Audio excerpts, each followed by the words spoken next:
Milka, me conta uma coisa, tu sabe ler exames? Ler exames? Sim, ler exames. Interpretá-los. Paz, falou de referência ali, já dá uma bela ajudada. Mas será que esse valor de referência é realmente a base dela? Pois é, hoje a gente vai descobrir que, na verdade, há muita coisa por trás de um exame. Muita. Nossa convidada de hoje é especialista no assunto e a gente está convidando você para assistir o nosso próximo episódio. Não perdem. Bora lá? Pode falar, enfermeiro! Sejam muito bem-vindos ao nosso podcast Pode Falar Enfermeiro.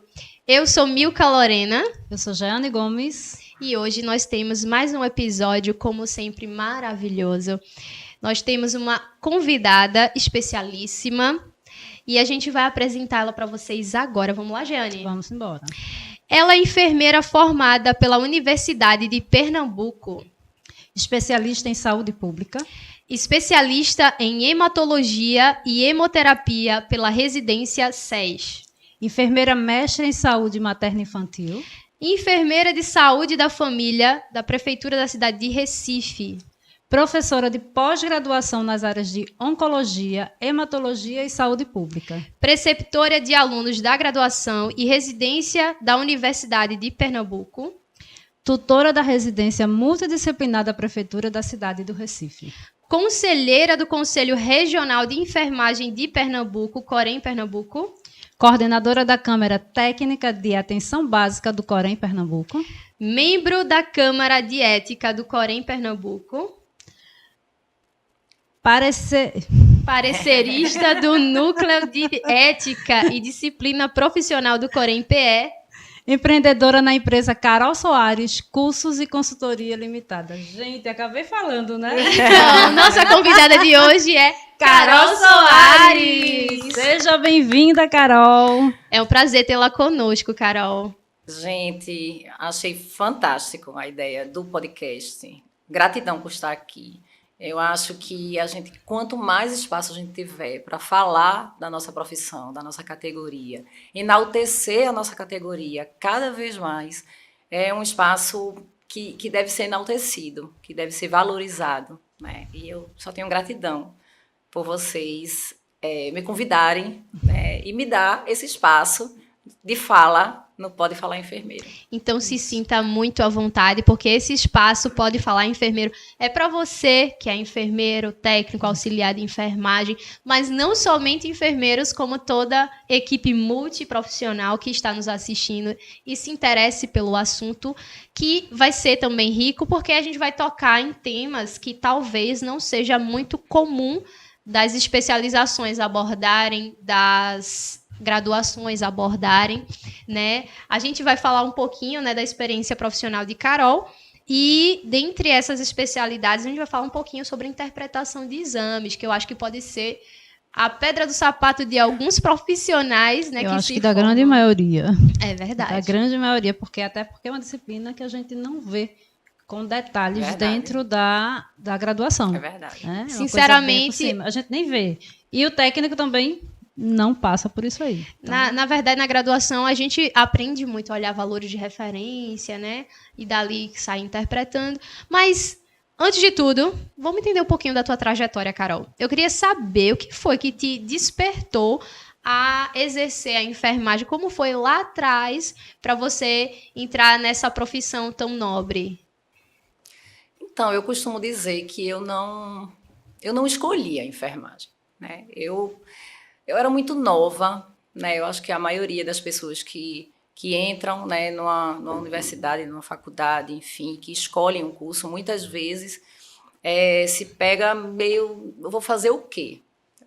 O que eu sabia é que eu gostava muito da área de saúde e que eu gostava de ser professora. Uhum. E aí eu fiquei muito na dúvida em que área seguir, mas escolhi inicialmente fazer área de saúde. O que estava na minha cabeça é que eu ia enveredar pela área de saúde e daí o que eu ia fazer dentro da área de saúde ainda não estava muito fechado na minha cabeça. Daí então eu decidi, né, lá me inscrevendo para o vestibular de enfermagem. Agora, se você me perguntar se eu sabia o que era enfermagem, eu não sabia. né? Eu não tinha noção, como hoje a gente tem, do que é o enfermeiro, o técnico de enfermagem, o auxiliar de enfermagem.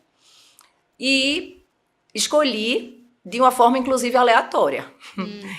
Mas, quando eu entrei na faculdade, os 3 primeiros períodos na Universidade de Pernambuco, eles são períodos de disciplinas amplas, né? Então, a gente tem filosofia, né, psicologia, e dentro das disciplinas tinha a fisiologia.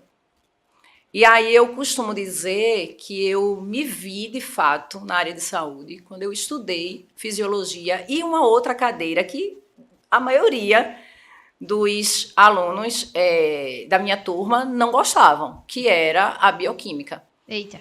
Então eu gostava de bioquímica e gostava muito de fisiologia.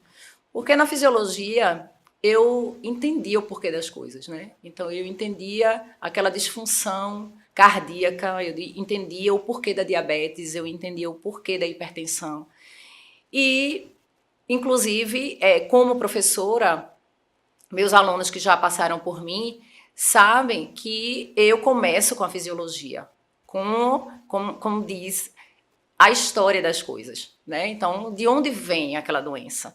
Ela não é uma doença de nome tal, que tem o sintoma tal e que o tratamento é esse, né? Que o diagnóstico é feito assim e o tratamento é esse.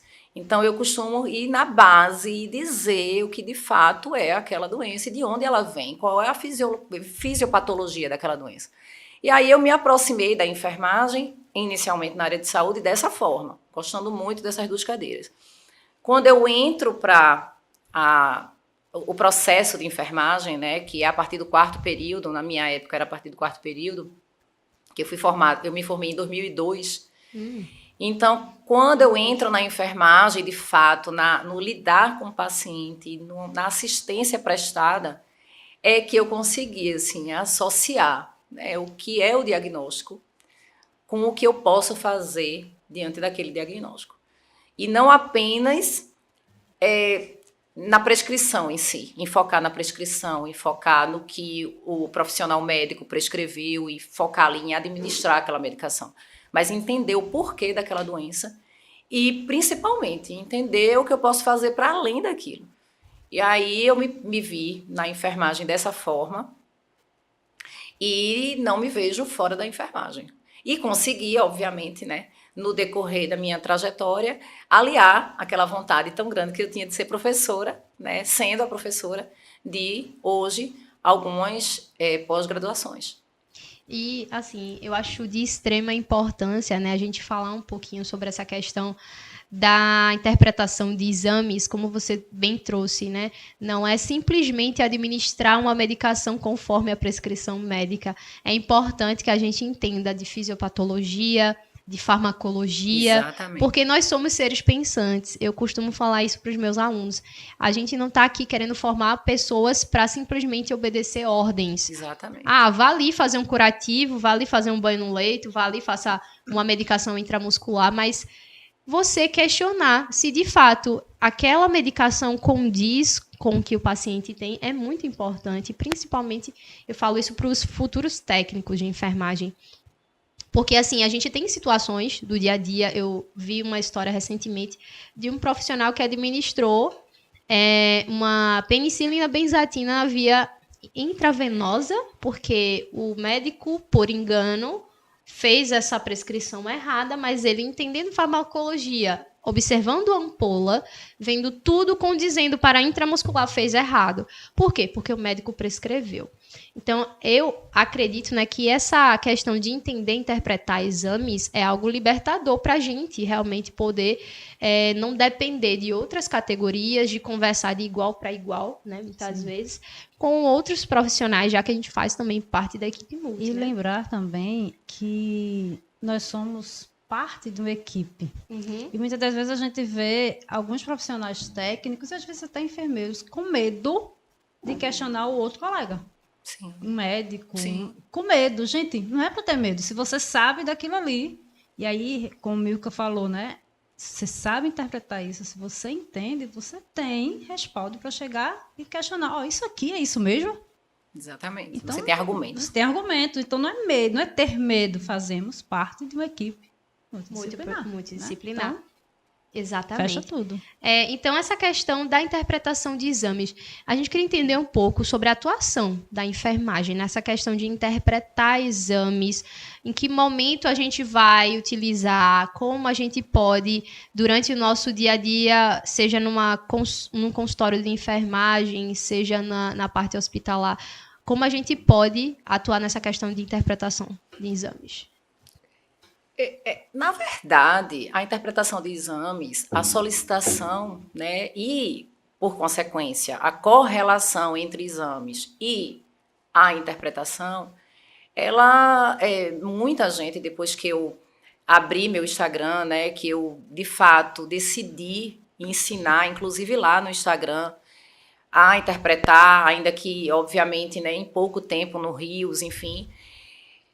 Muita gente vinha, inclusive enfermeiros, médicos, e me perguntar: enfermeiro pode solicitar exames? Enfermeiro pode interpretar? Ou dizia até assim: pode solicitar, mas não pode interpretar. Né? Assim, fazia a afirmação e já falava de uma negativa que não é verdadeira. Né? A interpretação está respaldada, né, não só na Lei do Exercício Profissional, mas também numa resolução COFEN que data de 1997. Então, a resolução 195 de 1997. Eu costumo dizer sempre nas minhas aulas que a interpretação ela te dá uma clareza no diagnóstico, que a gente precisa sempre. Ela é um adicional, é o que vai te fazer te diferenciar do todo. Não só te diferenciar do todo, porque você vai saber interpretar, mas te diferenciar do todo no sentido de se destacar enquanto profissional. Sim. Porque pouca gente sabe. Né? Então, o que eu costumo sempre dizer é que a gente precisa saber solicitar. Então, eu preciso, antes de solicitar, antes do que solicitar, naquele rol de exames que a gente tem imenso, a gente precisa olhar o paciente, a gente precisa saber da história dele. Conversar com ele. Conversar com ele, entender quem é aquele paciente. Então, um paciente que já tem o diagnóstico de diabetes para mim e que eu preciso monitorar aquela diabetes dele, não necessariamente vai ter a mesma solicitação de exames de um outro paciente que também é diabético. Então, eu preciso olhar para aquele paciente, saber da história clínica dele, saber da história pessoal, da história familiar. Eu preciso examinar. E eu preciso entender o que é que está acontecendo no momento também. Eu vou para o passado e eu chego no presente para entender o que é que esse paciente está apresentando. Para ali eu conseguir, na minha cabeça, ter o raciocínio clínico e crítico de o que selecionar naquele rol de exames. Selecionado, eu não faço uma pura marcação de X, que a gente vê muito em consulta. Né? Eu tenho que olhar aquele exame e dizer: esse exame aqui eu vou precisar solicitar esse também, porque ele faz correlação. E, para além disso, na minha interpretação, eu saber fazer essa correlação. Entender e fazer análise, uma análise que quase ninguém faz, que é uma análise pré-analítica de um paciente que pode chegar para você com uma alteração no exame e não necessariamente ser uma alteração. Porque ele teve uma forma de coleta que alterou o exame, ele ingeriu alguma medicação que não poderia ter ingerido na véspera do exame, ele não fez não avaliou aquele paciente como deveria, né? Ele fez uma ingesta alimentar totalmente errada, ele fez um jejum errado, né? Assim, uma enormidade de coisas. Então, quando a gente fala em interpretação de exames, não é a gente pegar aquele papel, a gente ler, olhar para o lado direito e dizer: está alterado ou não está alterado. Que, inclusive, a gente, né, e nas minhas aulas, a gente já faz a crítica do valor de referência. Né? O valor de referência hoje é um valor que é o valor de uma população geral que eu não me enquadro. Né? Eu vou avaliar... Né? É muito generalista. Eu estou avaliando um idoso ali no mesmo valor de referência que tem uma pessoa jovem. Então, eu não vou nunca me comparar aquele valor que está ali do lado direito, a mim, o meu como o do meu pai, por exemplo. Meu pai é hipertenso, meu pai tem 76 anos de idade, não faz sentido eu ter o mesmo valor de referência que meu pai. Mas aquele é um valor de uma população geral e que a gente não utiliza mais. Que a gente utiliza valor ideal, o que a gente chama de valor ideal. Esse valor ideal, ele é calculado por uma curva de Gauss, enfim, tem todo um como acontece isso, e a gente utiliza ele para fins da longevidade, olhar para frente. Então, assim, veja, esse paciente ele está caminhando para uma diabetes. Ele não está diabético. Mas, se daqui a 6 meses ele fizer um exame, pode vir uma diabetes. Aí, se você não sabe olhar para o exame dessa forma, ele vai te apresentar, com 6 meses, uma doença. Quando naquele momento você poderia, com aquela interpretação correta, ter feito um direcionamento completamente diferente da vida daquele paciente. Então, é esse o destaque que a gente pode dar na nossa profissão, porque somos nós, né? Eu falo muito da atenção primária porque eu sou da atenção primária. E me vi, e me enxerguei também na atenção primária, pela autonomia do enfermeiro na atenção primária, pela parte social de adentrar a família das pessoas e entender o contexto, não apenas da clínica, mas o contexto que influencia naquela clínica, que é o contexto social. Então, ali, eu costumo olhar aqueles exames de uma forma completamente diferente. Eu vou ver a parte social, eu vou ver o porquê aquele paciente que mora naquela casa, convivendo com aquele contexto familiar, com aquele ambiente estressante ou não, em que momento ele coletou aquele exame, eu conheço ele, eu crio um vínculo com ele. Então, o exame, a interpretação de exames, ela vai além da gente pegar um resultado, ler e dizer eu sei. Eu sei, todo mundo faz. Eu costumo sempre dizer para os meus alunos o seguinte: ler exame, todo mundo lê. Se você levar para uma pessoa na padaria e dizer assim, olha para aqui, baseado nesse resultado aqui, que é o exame, o valor de referência, está alterado ou não está? Ele vai olhar que aquela margem está fora do valor de referência e vai dizer para você, não, está errado. Você está com problema. A diferença do profissional de saúde, que de fato sabe ler, solicitar, correlacionar e interpretar exames, é não fazer o que essa pessoa que é leiga faz. Isso. Aí deixa eu só fazer algumas perguntas rápidas. Para a gente poder se especializar nessa questão de interpretação de exames, qual seria a pós-graduação que o enfermeiro ele pode estar cursando? Seria hematologia? Qual seria? A gente tem diversos exames para diversas clínicas, né? Então, quem envereda para a área, e aí falando do profissional de saúde como um todo, na nutrição, vai, obviamente, enveredar para os exames de metabolismo dos minerais, das vitaminas, parâmetros glicêmicos, lipídicos, hemograma, e por aí vai, função hepática, e por aí vai. Quem está na nefrologia vai enveredar para a função renal e em associações, sempre em associações. Quem quer se especializar não só nos exames, né, por clínicas, mas também na hematologia, daí a pós-graduação ou a residência é a residência de hematologia e hemoterapia. Então, pelo que a gente ouviu também, eu acho que essa questão da interpretação de exames, ela é essencial para qualquer área que o enfermeiro vai atuar. Se eu estou na estratégia de saúde da família, vou usar e muito. Seja porque a gente faz pré-natal, seja porque a gente acompanha o crescimento e desenvolvimento infantil, a gente precisa interpretar, solicitar bastante, né, exames. Então, é enriquecedor para qualquer pessoa. Vou trabalhar com feridas e curativas pela conversa que a gente teve, né, previamente. Também existem, né, especialidades que a gente precisa desse conhecimento. Então, de qualquer forma, seria uma especialidade que seria interessante para todo enfermeiro. Eu diria até que é essencial. Essencial. Essencial, porque se a gente pensar na gama de possibilidades de tratamento, e diria mais prevenção, né? Que é como você falou, Exatamente. Ele chega com alteração aqui, mas que não é, mas que pode vir a ser. Então, se eu tenho a noção disso, eu vou pegar esse paciente e dizer, olha, vamos fazer uma dieta? Vamos tirar o pãozinho? Vamos Você vai se direcionar organizar? a conduta. né? Então você já previne algo que pode acontecer. Então, daqui a 6 meses ele volta, não tem mais aquilo ali. Então, é essencial esse conhecimento. No meu tempo, interpretando exames, eu precisei e ainda preciso muito me fazer entender ao paciente quando ele já vem, obviamente, muitas vezes de outros profissionais, com um resultado que, teoricamente, para ele, entre aspas, está normal. Porque ele veio e diz assim, olha, tá normal, mas eu vim do profissional X e estava normal. E aí eu vou para a parte lúdica, eu vou para a parte de explicar o porquê das coisas, e aí a importância da fisiologia, dele, para que ele entenda que, olha, não está normal.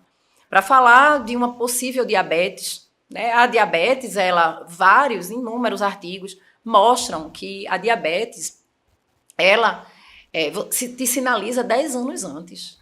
Olha aí. Né? 10 anos antes. Então, você está direcionado naquele caminho para a doença muito antes dela aparecer. E aí, eu dizer para aquele paciente que, embora ele esteja com a glicemia excelente, dentro dos padrões de referência, já avaliado por outro profissional, de que está normal, mas ele não está no contexto da insulina, ele está apresentando uma resistência à insulina, que daqui a 6 meses, às vezes, a depender do hábito de vida, muito antes disso, ele vai se apresentar diabético. Eu preciso me fazer... eu preciso trazer essa confiança para esse paciente. Ele precisa acreditar em mim. E para acreditar em mim, eu preciso saber como mostrar a ele como acontece o caminho para as coisas. Então, assim, eu costumo dizer para o aluno que, assim, seja ele da pós, seja ele do meu curso, eu sempre digo, olha, você precisa entender o porquê. Se você entender o porquê, você vai se fazer acreditar. Então, assim, eu já... quanto mais eu pratico e exercito aquela interpretação de exames, aquilo fica tão claro e cristalino para mim, quando eu leio, que parece que eu estou lendo uma coisa corriqueira. Então, eu pego aquele anamnese que eu fiz. Eu pego um exame físico bem feito.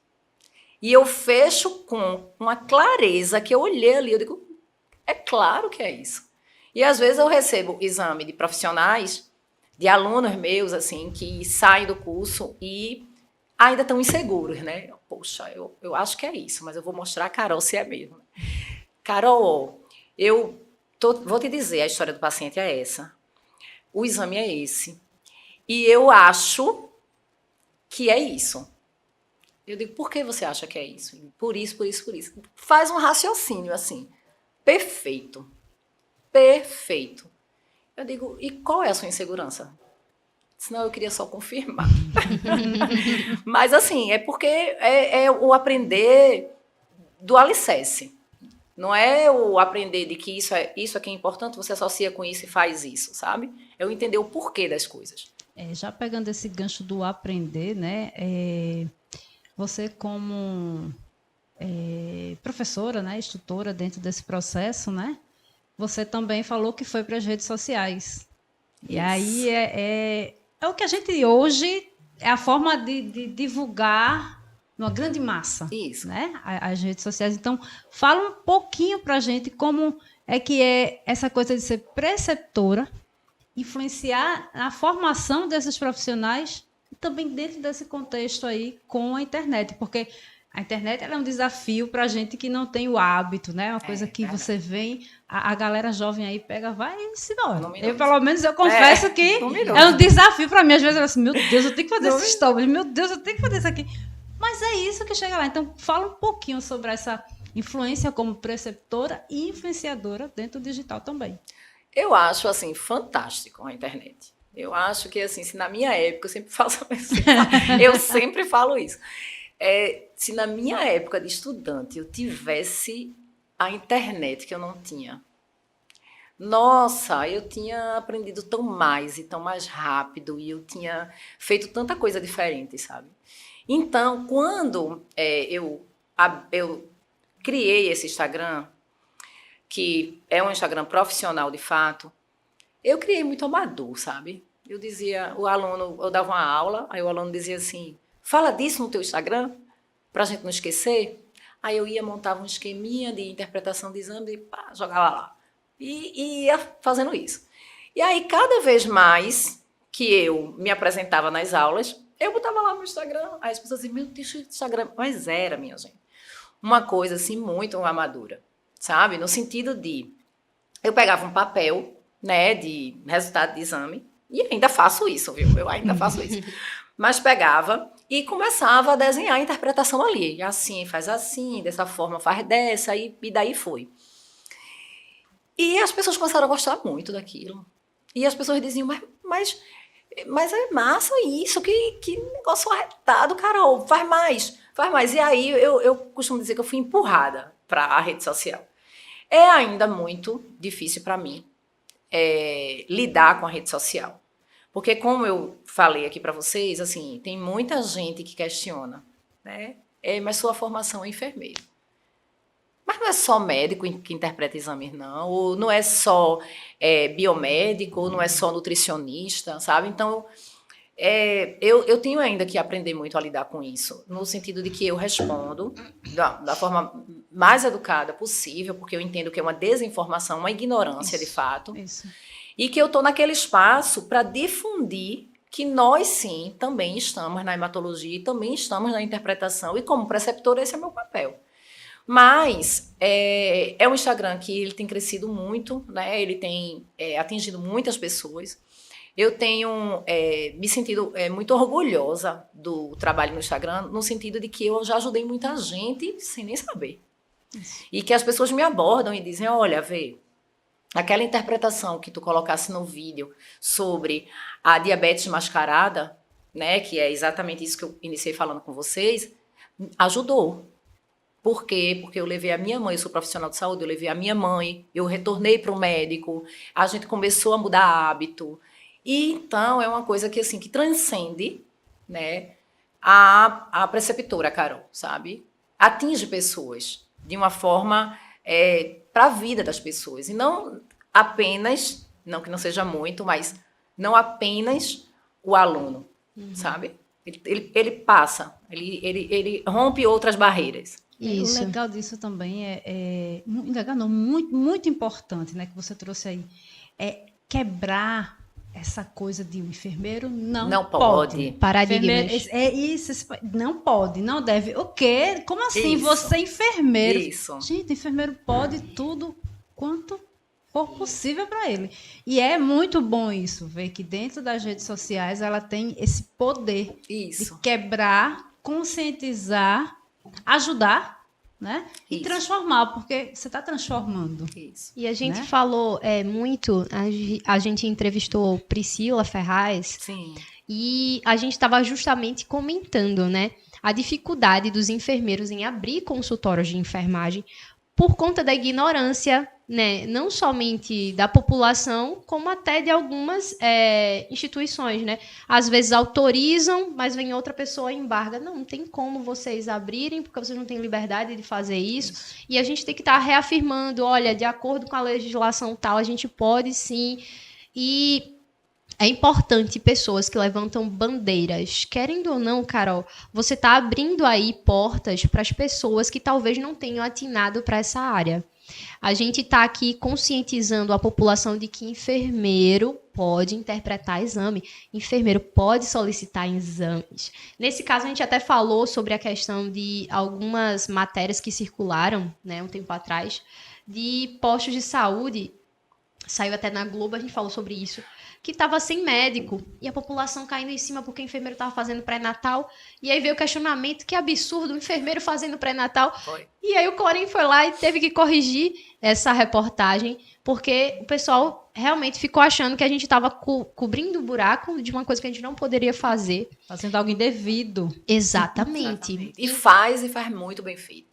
Isso. E ainda digo mais, né? Isso, Se a gente for comparar, eu até falo também para os meus alunos, quando eu estou falando sobre pré-natal, se você for olhar a consulta, a evolução, não querendo descredibilizar, mas assim, até a abordagem, a letra em questões de coisas que a gente até passa desapercebido, de, poxa, tirar dúvidas com relação ao lado pessoal, ao lado profissional, ao lado sentimental dessa mulher, isso vai interferir na tua gestação e ela tá ali no consultório, às vezes se abrindo.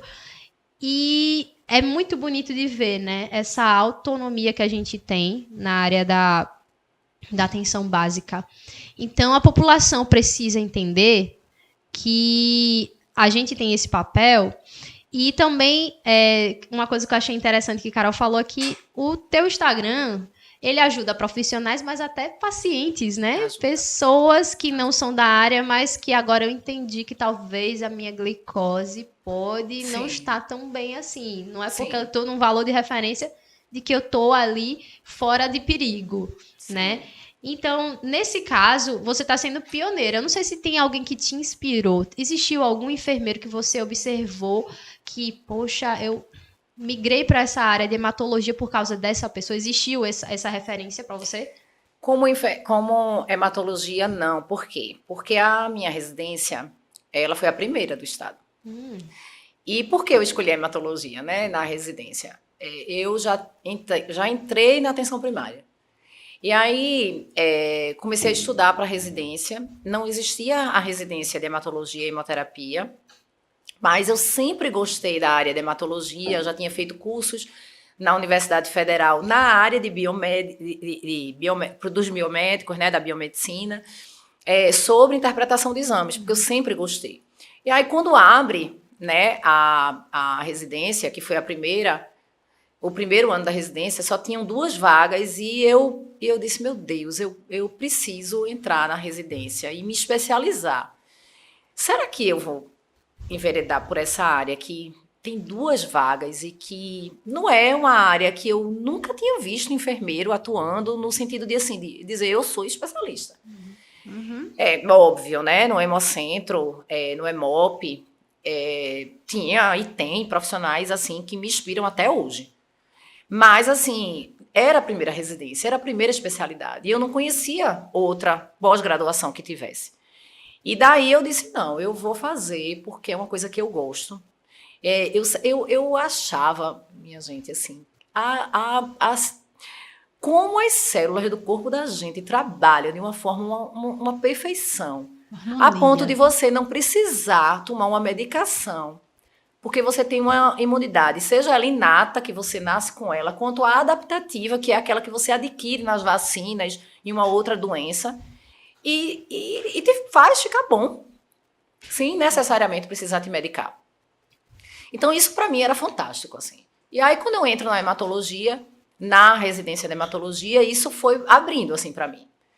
E eu fui me apaixonando pela hematologia cada vez mais. Mas eu digo assim, que eu cravei a hematologia em mim quando eu entrei no transplante de medula, que hoje é chamado de transplante de células-tronco hematopoéticas. Por quê? Porque lá a gente foi também o primeiro grupo que fundou o transplante do Hemop, que depois fechou, enfim. Mas lá existia uma pessoa chamada Iris Maciel Costa. Eu não vou nunca na minha vida deixar de enaltecer Iris, porque Iris, ela dizia assim, a base daqui é estudar. Você tem que estudar. Ninguém aqui lidou com paciente de transplante. Todo mundo aqui está sendo a primeira vez. Então, a gente precisa estudar, a gente precisa se aprimorar e a gente precisa ser o melhor. Com todas as particularidades do paciente com transplantado. E aí, aquilo para mim foi...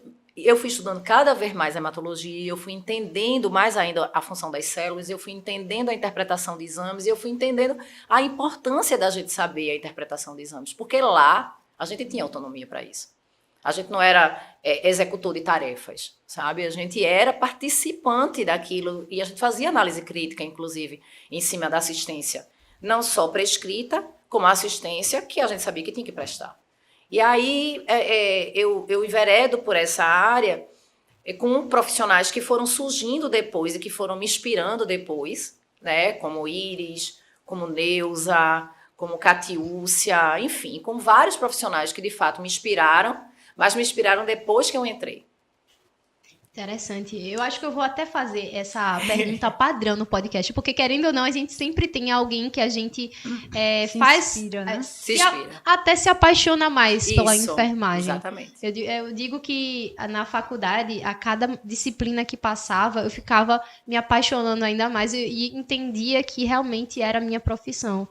E eu morria de medo de chegar numa matéria e pensar, meu Deus, será que realmente eu sou da enfermagem, realmente? Então, os professores, né, são de extrema importância para estimular, como também para o contrário, né? Tem aquele professor, às vezes, que, em vez de estimular, ele meio que desanima. Isso. Mas que bom, né, que tiveram pessoas, né, no seu caminho que fizeram com que você seja a profissional que você é hoje. Carol, tem uma dúvida aqui na minha cabeça. Ela tá falando e vai surgindo.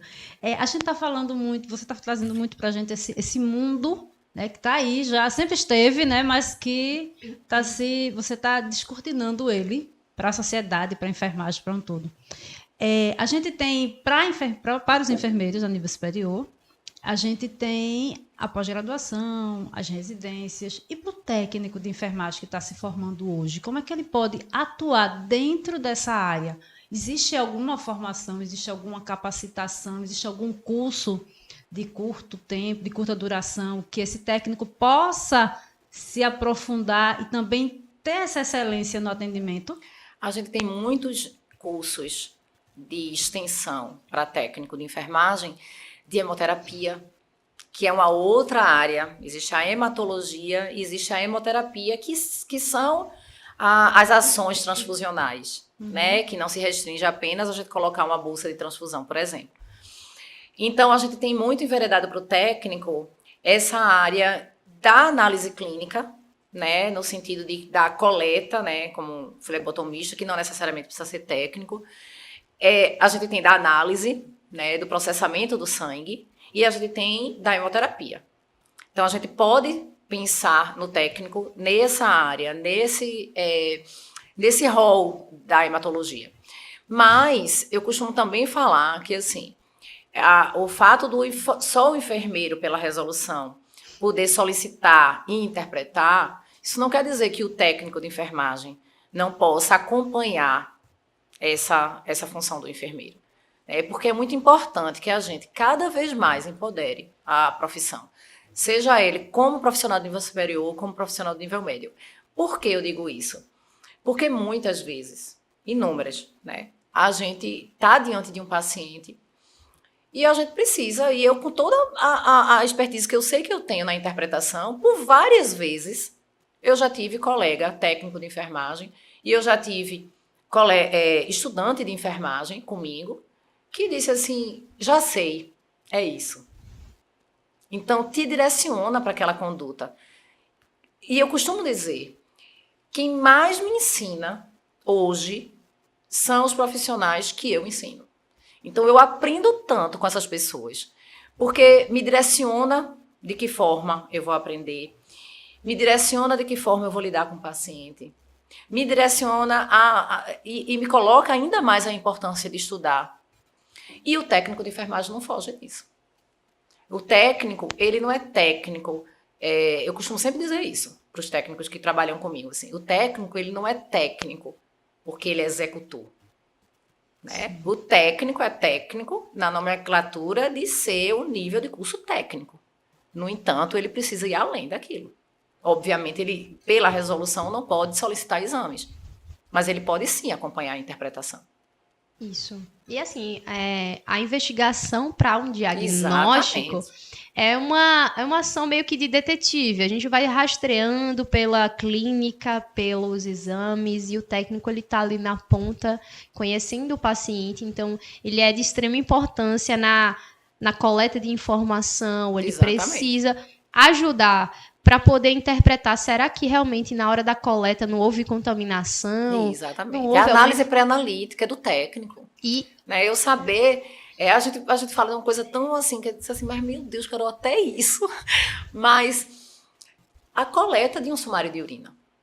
E não é você pegar um pote, colocar e fazer um xixi? Não. Não é. É só eu fazer um asseio, colocar o pote e fazer o xixi? Não, não é. E isso, a gente tem resultados completamente contaminados porque as pessoas não sabem orientar a técnica correta. E aí está o técnico. Exatamente. Né? Então, assim, é a base, né? É o alicerce da interpretação. Aí está a importância de Aí continuar existe muita aprendendo, dúvida. continuar Exatamente. estudando, buscando. Quem né? nunca ouviu uma pergunta no WhatsApp, olha, eu vou fazer exame tal, quanto tempo de jejum Exatamente. mesmo, hein?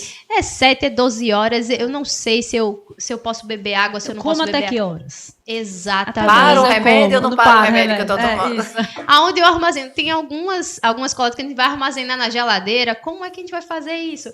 É muita dúvida. É um universo que muitas vezes a gente não se preocupa em estudar. Exatamente. E aí vem a importância também do técnico para falar sobre os cuidados da coleta, Exatamente. do dia da coleta. Então, realmente, não é uma questão só da enfermagem, temos mais autonomia nesse sentido, porém, o técnico ele também vem ajudar a contribuir para que esse resultado seja... Seja fidedigno. Pois é. Né? Aí esse conhecimento é primordial, porque no momento que você está ali no ambiente hospitalar, tem um paciente que vai precisar de uma transfusão sanguínea. Então, o técnico está ali o tempo inteiro. Então, ele precisa ter esse conhecimento. Né? De repente, alguma alteração, alguma coisa, entender, ler aquela bolsa, saber o que é aquilo. Então, Isso. é importante Isso. esse conhecimento, muito importante. Isso. E atualmente você empreende nessa área, né? Eu queria saber um pouco sobre essa parte, né? Dos teus cursos. Fala um pouquinho para quem está assistindo. Então, quando eu abro o Instagram, né, para um Instagram direcionado aos profissionais de enfermagem e profissionais de saúde, obviamente, que lidam com a interpretação de exames, eu abro também a perspectiva de atingir o maior número de pessoas, né, no que eu posso ensinar, no que eu consigo mudar a mentalidade das pessoas em relação à interpretação. E aí, eu inicialmente comecei a empreender, né, com os cursos presenciais. Então, eu iniciei com parceria, né, no curso presencial. E depois eu percebi que eu precisava atingir mais pessoas. Eu sei da importância da gente estar junto, da gente aprender presencialmente.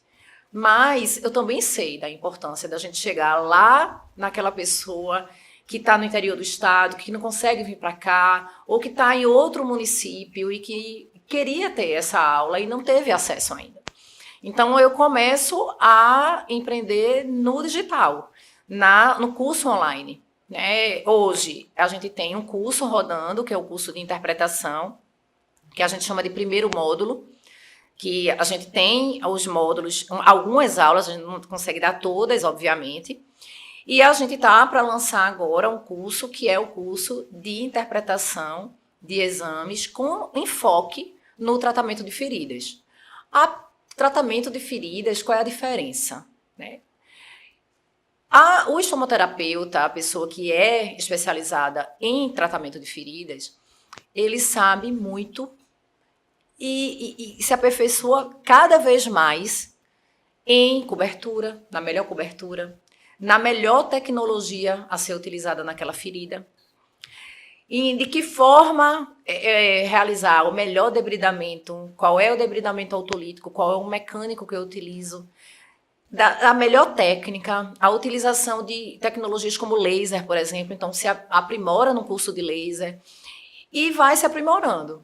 No entanto, eu sou enfermeira da atenção primária e muitas vezes eu não me senti segura para realizar um debridamento sem antes ter em mãos, embora eu pudesse e soubesse fazer aquele procedimento, ter em mãos o coagulograma de um paciente. De dizer assim, vai que eu começo a debridar, sei que não vou aprofundar, né? Vou fazer o debridamento até onde eu posso ir, até no limite que eu posso ir, mas eu debrido e o paciente começa a sangrar. E aí? E ele pode sangrar por uma plaqueta baixa, ele pode sangrar por uma deficiência no fator de coagulação, ele pode sangrar por um problema hepático, ele pode sangrar por uma diversidade de coisas. E aí eu comecei a entender que eu estava tratando a ferida.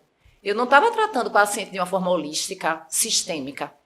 E aí eu comecei a pensar de que se o paciente já não chega para mim com um exame recente e eu não aprimoro ali aquela solicitação, eu preciso olhar para ele de uma forma e uma abordagem completamente diferente do que só olhar uma ferida.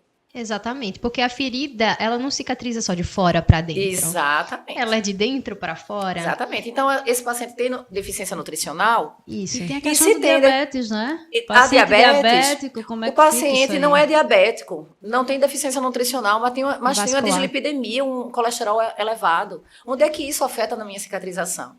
E aí a gente tem pessoas utilizando e prescrevendo a melhor cobertura para aquele paciente. Sendo que o que ele precisava era a base. Era organizar aquela base. E aí a gente até para e pensa, eu já vi alguns casos, mas eu já fiz de tudo aqui. E tá não dando resolve. certo, não está resolvendo, mas porque o problema é mais Exatamente. lá fundo mesmo. Exatamente. Você tem que ir lá resolver. E eu ainda vou além, que é a de que a gente utiliza muito protocolos padrões, assim. Então, é bom para a ferida se o paciente tomar vitamina D, ou se o paciente tomar um suplemento de ferro, ou uma vitamina C. E isso passou a ser um cotidiano. Olha, o senhor vai ficar melhor se o senhor tomar isso e tomar aquilo, enfim.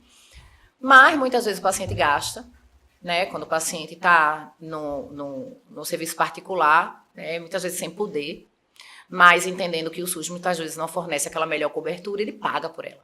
Uhum. E ele paga por aquele melhor suplemento. E aí ele não vê melhora. Você solicita o exame dele de novo e você olha e você diz assim, mas está do mesmo jeito. Não melhorou absolutamente nada. Aquele ferro continua baixo, aquele cálcio está desregulado. O cálcio faz parte de toda a cascata de coagulação, ele é importantíssimo na ferida. Então, eu não pedi o cálcio para avaliar, eu não fiz o cálculo do cálcio. Enfim, e aí eu onero ainda mais aquele tratamento para uma pessoa que nem teria condições de pagar. Paga a tua consulta, paga a cobertura que tu prescreveu, paga o suplemento que tu viu que estava no protocolo e prescreveu, mas tu não sabia as interações que existiam entre aquelas vitaminas. Que não adiantava tu passar um ferro com cálcio que ele não ia absorver. Que o sulfato ferroso entra de uma forma e é metabolizado de outra no intestino delgado. Isso. E o paciente vai só ter diarreia ou constipação, ou estufamento. Então, daí eu pensei nesse curso de interpretação de feridas para o tratamento de feridas. Por quê? Porque é um olhar diferente. Eu olho o paciente de uma forma holística. Peraí, tu está me apresentando uma ferida que eu sei tratar, que eu sei o melhor para aquela ferida, mas eu quero entender se o que você tem é a ferida ou você tem algo a mais que eu posso te ajudar. E o paciente vai te olhar de uma outra forma. Porque na cabeça dele, ele está ali para você só olhar o pé ferido. Não para você olhar ele por um todo. Eu hoje trato um paciente que ele chegou para mim com uma ferida no pé, mas que eu já encaminhei ele para o hepatologista por conta de uma hepatite C, porque eu pedi a função hepática dele. Então, se eu não tivesse pedido a função hepática, ele não sabia nem que tinha hepatite C. Daqui a pouco morria e nem ia ter conhecimento. Ele até disse, eu vim aqui e já passei por tanta gente. Exatamente. Porque eu direcionei, né, aquele acompanhamento não apenas para o pé, para a ferida que ele tinha no pé. Então, é esse o tratamento que o paciente merece. E que você, enquanto profissional, vai se destacar, porque ninguém faz isso. Ou quem faz muito pouco. E aí você vai ser o diferencial no seu mercado de trabalho dessa forma. Sabendo do que é necessário que você saiba, de uma forma prática, sem você precisar ler um monte de livro para entender como é que acontece, e ir melhorando a sua conduta com o paciente. O paciente vai sair agradecido, a recuperação vai ser mais rápida e o tratamento extremamente menos oneroso, que é exatamente o que ele quer. Pois é. Então, gente, a entrevista de hoje está sendo uma aula. Não sei se vocês estão percebendo. Maravilhosa, mas, assim, por sinal. A gente está tendo um estalo, né? Para a gente atentar para essa questão. Porque muitas vezes a gente acompanha, eu mesmo no bloco cirúrgico acompanho alguns cirurgiões vasculares que só pensam, vamos tirar esse dedinho aqui, tá tudo certo, exatamente, cuide. Mas eu não vejo esse olhar de preocupação com realmente o que está se passando com aquele paciente, como é que está a questão da influência do ferro, do cálcio, como foi dito aqui. E acaba que a gente fica muito mecanizado em cuidar do prático e, enfim, saber que aquele pé tem um contexto. Exatamente. seja ele biológico, Tem uma história, né? seja ele história. social, seja ele... tem uma história. E, assim, os exames, a gente abre, assim, às vezes o paciente, quando entrega o exame para o profissional, ele fica olhando para a gente como se estivesse olhando para um vidente, né? Ela vai dizer a minha vida agora. Olha, você está traindo o seu marido aqui. Mas querendo ou não, mas é bem isso. O sangue, ele diz muita coisa. Muita. E assim, às vezes a gente tenta até mascarar, né? No dia do exame, realmente, o paciente, às vezes, né? Tenta comer bem, dormir direitinho, para ver se no resultado não denuncia tanto. Mas a gente também tem os biomarcadores que pegam o paciente na mentira. Exatamente. Não tem como fugir. Não tem como fugir. Os exames não mentem. Mas tá muito interessante o nosso papo, porque a gente nem percebeu que o tempo foi passando, né? Como sempre, né? Sempre. E a gente já está caminhando aí para a nossa parte final. E a gente queria que você deixasse uma mensagem para os futuros profissionais, para os que estão já no mercado de trabalho, sobre... uma mensagem motivacional, realmente. Você que já está no mercado, sobre a sua atuação, sobre a questão das interpretações, o que é que você diz para esse público que está aí, que talvez não tenha nem atentado para esse lado da importância, da relevância, né? Do que você trabalha, do que você defende? Eu costumo dizer que a gente precisa se apaixonar todos os dias pelo que a gente escolheu fazer. Eu costumo dizer que o estudo nunca vai ser demais. Eu costumo dizer que a gente precisa cada vez mais se destacar no mercado de trabalho. Que as pessoas não te procurem como um especialista por ser o mais barato, mas principalmente por ser o melhor. E a gente só consegue isso se a gente estudar e se a gente se dedicar ao que a gente tem e escolheu fazer. Escolheu como propósito, escolheu como segmento de vida, caminho para a vida. Então, eu sempre digo para os meus alunos, a gente quer o piso salarial? A gente quer o piso salarial. Mas a gente precisa querer, para além do piso, o teto. A gente precisa querer estar lá em cima e se diferenciar. Carol, você é diferenciada. As pessoas dizem assim, não, eu não sou diferenciada. Eu costumo dizer que a gente faz apaixonado pelo que escolheu fazer e a gente direcionou, né, a vida para aquele propósito. E é assim que eu me sinto. Apaixonada pelo que eu faço. Feliz em poder e ter a oportunidade de divulgar o que eu sei, mas principalmente em ter a oportunidade de diariamente aprender. E aí é essa mensagem que eu deixo. Não deixe de querer aprender absolutamente todos os dias. Estamos muito agradecidas, né, por sua presença aqui, Carol. Inclusive, você que está até aqui nesse momento, a gente vai colocar aqui as redes sociais. Qual o seu Instagram, Carol? Confirma pra gente aí o profissional, se tem o pessoal, não sei, mas o que você quer publicar para o pessoal que está assistindo? Meu Instagram profissional é @profa.carolsoares. Nele a gente tem inúmeras interpretações, né? E, obviamente, a divulgação dos produtos digitais que está sendo lançado em breve. Nós temos um mimo, né, Jane? Sim, sim. Tem. Diga aí, Jane. Traga aí para nossa convidada. Pois é. Esse é o mimo do nosso espaço aqui para você. Mas, meu Deus, não eu já estou tão agradecida em estar aqui. Ainda vou ganhar presente. Com certeza. Pra você não esquecer nunca mais desse momento. Não. E para não errar, enfermagem, café, xícara, pode falar enfermeira. Exato. Eu amo o café, minha gente. Altera alguns exames, mas eu amo café. Eita, por falar nisso, é um papo para um outro assunto. Obrigada, minha gente. Muito bom. Gostei muito. Então, a gente espera que vocês que acompanharam a gente tenham aproveitado, curtido. Qualquer dúvida pode chegar lá nas redes sociais, no nosso Instagram, no Instagram de Carol. E, assim, é um espaço realmente para protagonizar enfermeiros de sucesso. Enfermeiros e técnicos de sucesso também. E lembrando, gente, deixa aí a pergunta de vocês. Vai lá, dá aquela curtida, divulga, compartilha, porque esse espaço aqui é nosso e ele tem crescido com muito conhecimento, com muita coisa boa para você da enfermagem, para você da saúde e para você que também não é, que está aqui querendo adquirir conhecimento. Então, muito obrigada por nos acompanhar e curte aí. E quem sabe vocês podem estar aqui futuramente nessa mesma cadeirinha que Carol. Verdade. Trazendo sua história de sucesso. Isso. Então, muito obrigada, gratidão. Obrigada, gente. Mais uma Foi vez, muito obrigada, bom. Carol. Gratidão. E obrigada a você que está aí nos assistindo. E até o próximo episódio, gente. Tchau, tchau. Tchau.